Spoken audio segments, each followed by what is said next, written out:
வைஷாக அமாவாசை. லட்சுமி தேவி அருள் முழுமையாக கிடைக்க இதை செய்யுங்க. வைகாசி மாதம் நடந்து வருகிறது. இந்த மாதத்தின் வைஷாக அமாவாசை நாள் இன்று. வாழ்வில் ஏற்படும் பல பிரச்சனைகளை தீர்க்கும் வைஷாக அமாவாசை நாளில் லட்சுமி தேவியை எப்படி வணங்க வேண்டும் என பார்க்கலாம்.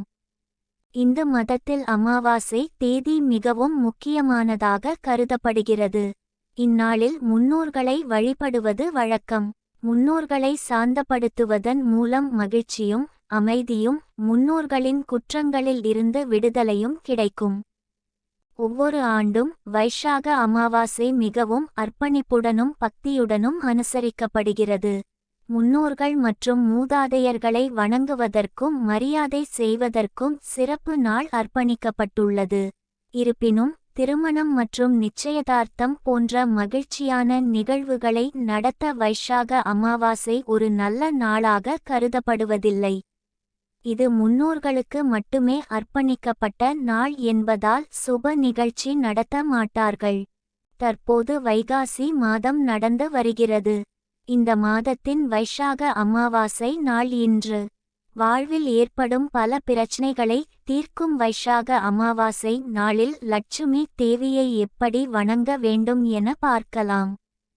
லட்சுமி தேவியின் அருள் பெற இந்து மதத்தில் வேப்ப மரத்தை வணங்கும் பாரம்பரியம் உள்ளது. நீங்கள் நிதி பிரச்சனையால் அவதிப்பட்டால் வைஷாக அமாவாசை அன்று காலையில் வேப்ப மரத்திற்கு தண்ணீர் விட வேண்டும்.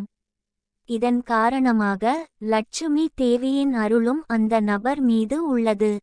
நிதி நிலைமையை வலுப்படுத்த நீங்கள் கடினமாக உழைக்கிறீர்கள் ஆனால் நிதி ஆசீர்வாதங்களை பெறவில்லை என்றால் இந்த தீர்வுகளை முயற்சிக்கவும்.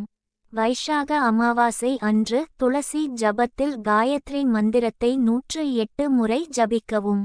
இது நிதி கட்டுப்பாடுகளை நீக்கி ஸ்திரத்தன்மையை காக்கிறது. மகிழ்ச்சி அமைதிக்காக வைஷாக அமாவாசை அன்று பசுக்கள் உள்ளிட்ட விலங்குகளுக்கு உணவளிப்பது மங்களகரமானது.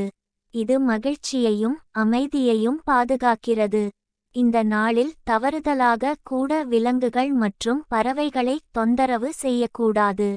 தானம் வைஷாக அமாவாசை அன்று நீராடுவதும் தானம் செய்வதும் மிகவும் புண்ணியமாக கருதப்படுகிறது.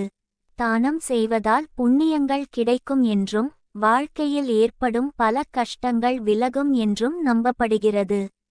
அதுமட்டுமின்றி பித்ரா தோஷத்தின் தாக்கமும் குறைகிறது.